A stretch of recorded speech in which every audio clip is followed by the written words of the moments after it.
Pemirsa, tentu saja peran guru dalam menjalankan sejarah bangsa Indonesia sungguh besar dan sangat menentukan. Guru merupakan salah satu komponen strategis dalam mewujudkan keberhasilan pendidikan yang meletakkan dasar, serta turut mempersiapkan pengembangan potensi peserta didik untuk mencapai tujuan nasional mencerdaskan bangsa.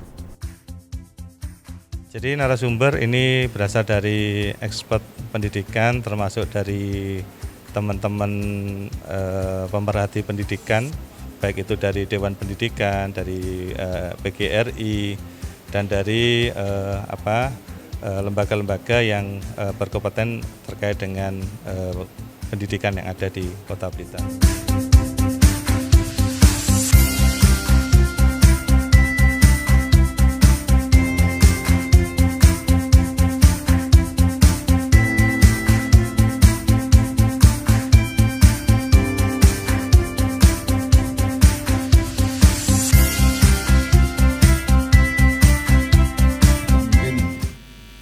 Kita hindarkan karena salah satu kota ramah guru adalah seperti juga disebutkan pembicara sebelumnya tadi adalah zero criminalization, baik terhadap guru ataupun terhadap anak didik. Mungkin karena waktunya cuma 15 menit, demikian yang bisa saya sampaikan. Semoga ada manfaatnya. Wassalamualaikum warahmatullahi wabarakatuh. Tepuk tangan, aplaus buat Mas Irvana. Cukup singkat tapi jelas nggih. Ketika jenengan ada penyelesaian hukum, percayalah bahwasanya ada dua jalur yang bisa ditempuh, tidak harus melalui litigasi atau badan peradilan, tapi juga bisa melalui jalur non litigasi atau jalur-jalur alternatif. Selagi ada itikat baik di kedua belah pihak dan jalur itu legal nggih.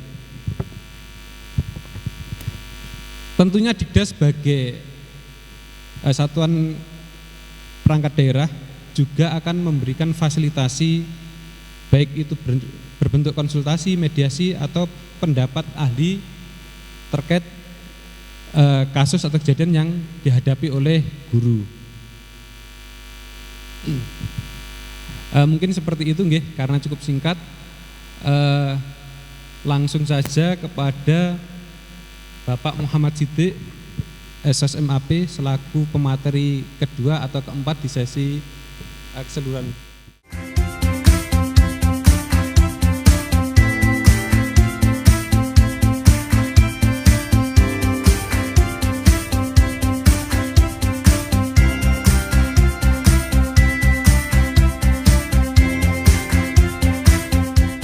Saat berlangsungnya seminar pendidikan menyongsong Hari Guru Nasional tahun 2019, nampak antusias dari para peserta seminar yang hadir untuk mendengarkan secara sesama materi yang disampaikan.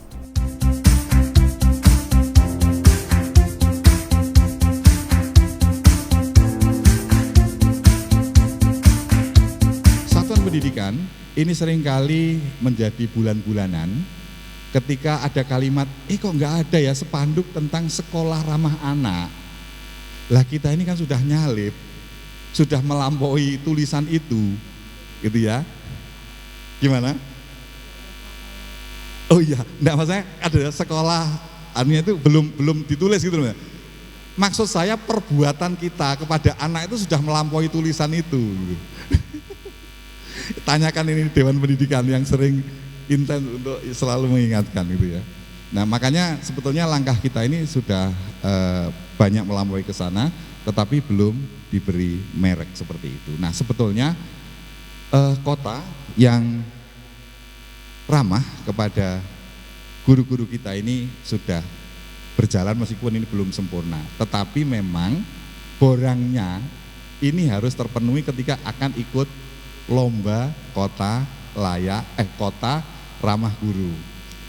Kemarin Mas Arifin, Pak Samsul berdiskusi, bagaimana Pak, kita berani nggak ikut seleksi kota ramah guru, begitu ya?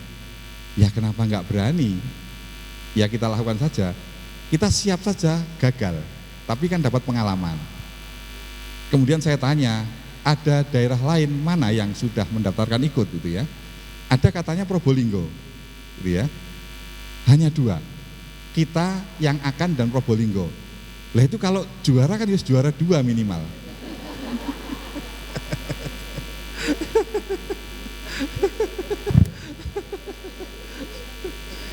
Enggak, kalau kita ini mau berbuat kan harus lihat potensinya toh, gitu ya. Lah kenapa enggak berani? Minimal kan nomor 2 gitu sudah. Iya kan? Nah, jadi ada yang salah satunya itu adalah yang disampaikan Pak Jainuddin, perwali tentang perlindungan guru, gitu ya. Nah, semoga ini dari Dewan Pendidikan juga mendorong, gitu ya. Dari dinas juga proaktif, insya Allah kami akan meruntutkan perwali ini dari aspek perencanaan. Dari RPJM-nya itu mungkin enggak, dari renstranya ada enggak, dari RKPD-nya berbunyi atau tidak, dan seterusnya sampai ke bawah. Nanti ada runtutannya di situ. Nah, kemudian justru yang terpenting bukan lombanya, tetapi bagaimana kita memperlakukan, gitu ya, pemerintah daerah ini kepada guru-guru kita ini lebih ramah, gitu ya. Mohon maaf, saya seringkali agak bersitegang ketika guru-guru kami ini hari Sabtu dan Minggu yang semestinya untuk keluarga ini lalu digerakkan untuk ikut aktivitas yang semestinya itu lebih banyak waktu untuk keluarga. Nah, yang seperti itu mestinya harus mulai dikurangi kalau mau kita ramah kepada guru. Nah, semestinya memang guru-guru kita ini lebih cukup punya waktu untuk keluarganya, gitu ya. Lebih cukup kesempatan untuk mengantar putra-putrinya, momong cucunya, dan seterusnya. Ini ramah tenanan kalau yang ini, gitu loh ya. Baik, saya lanjutkan. Hal-hal seperti ini perlu kebesaran hati bersama-sama. Perlu kita lakukan dengan komitmen-komitmen yang lebih baik. Sebetulnya secara substansi bahwa undang-undang atau peraturan perwali tadi secara isi mungkin bagus, tapi implementasi di lapangan kadang-kadang itu tidak nyambung. Seperti yang saya sampaikan tadi, bahwa keberpihakan kepada guru itu rasanya memang kurang, sehingga ketika guru melaksanakan tugas itu memang setengah ragu-ragu, takut ketika ketika melaksanakan tugas itu takut salah begitu berhadapan dengan hukum gitu.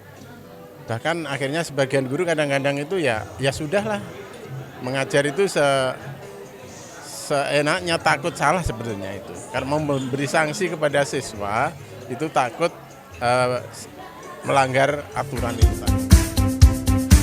Negara Indonesia sebagai negara yang berkembang pasti juga mampu memiliki sumber daya manusia yang bisa bersanding bahkan bersaing dengan negara maju. Dengan berbagai pihak yang saling bekerja sama dan mendukung untuk meningkatkan mutu pendidikan nasional, bukan hanya dari lembaga pendidikan atau pemerintah saja, melainkan masyarakat juga mendukung dan memiliki kesadaran diri bahwa dengan pendidikanlah anak-anaknya kelak akan menjadi generasi penerus bangsa yang akan menentukan nasib Indonesia menjadi negara yang lebih baik lagi. 2020, guru-guru kita, angkatan guru Inpres, yang lahir tahun 60, itu pensiun, gitu ya. Saya tanya ke Pak Yoto, boleh nggak pensiun itu umur 64 gitu. Iya.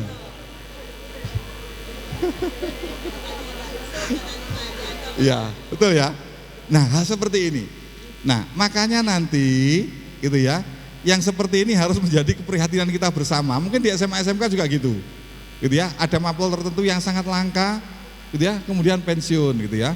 Kalau di SMK itu ada toolman yang megang alat-alat itu sulit carinya karena kalau sudah pensiun ngangkatnya lagi sulit, gitu ya.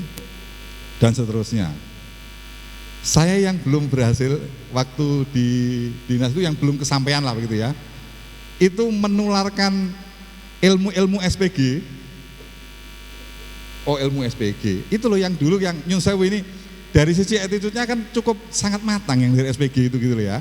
Kemudian itu ditularkan kepada adik-adiknya yang secara akademik itu lebih mumpuni, sehingga adik-adiknya ini attitude-nya bagus, kemudian aspek akademiknya bagus. Nah ini yang kita harapkan.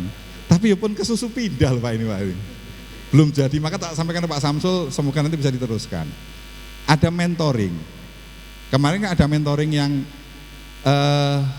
CPNS, yang ASN itu pada beberapa kuda itu mohon diteruskan untuk kepada adik-adiknya yang lain. Supaya apa? Nanti benar-benar, dulu kan enggak boleh tau manggil temannya itu nama aja enggak boleh. Lah saya piye to nggih ngono.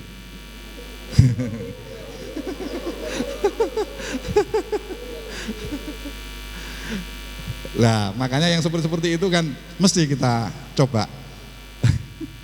Saya kok jadi sentimental gitu Pak ya. Enggak, tapi ini kebutuhan kita bersama. Kita kebutuhan bersama seperti itu. Yang saya tidak ingin terjebak kepada urusan-urusan formal keramahan itu gitu ya. Itu pada aturan-aturan bakunya, tetapi justru pada sikap kita. Oleh karena itu, ini data-data yang ada. Silakan dilanjutkan. Nah, ini yang nomor 2, agak tidak kelihatan. Saya bacakan. Meningkatkan kualitas SDM yang cerdas dan berdaya saing tinggi. Ini centelannya dari RPJM kita. Misi kedua tentang kualitas. Ini tidak hanya ada pada sekolah saja, tetapi juga ada masyarakat secara keseluruhan. Makanya kemarin itu kami serius supaya LKP, Lembaga Kursus dan Pelatihan, itu juga berbenah. Karena kalau yang sekolah lebih pada akademiknya, kalau LKP lebih pada skillnya, gitu ya. Karena waktu itu pernah kami sampaikan, konon kabarnya nanti di kabinet yang saat ini lebih pada vokasi, lebih pada skill. Maka itu yang harus disongsong. Alhamdulillah, memang benar arahnya ke sana. Nah, harapannya ke depan dengan adanya seminar ini diharapkan peran tugas pemerintah daerah khususnya juga masyarakat dan organisasi profesi itu dapat bekerja sama ya, menyamakan persepsi dan melaksanakan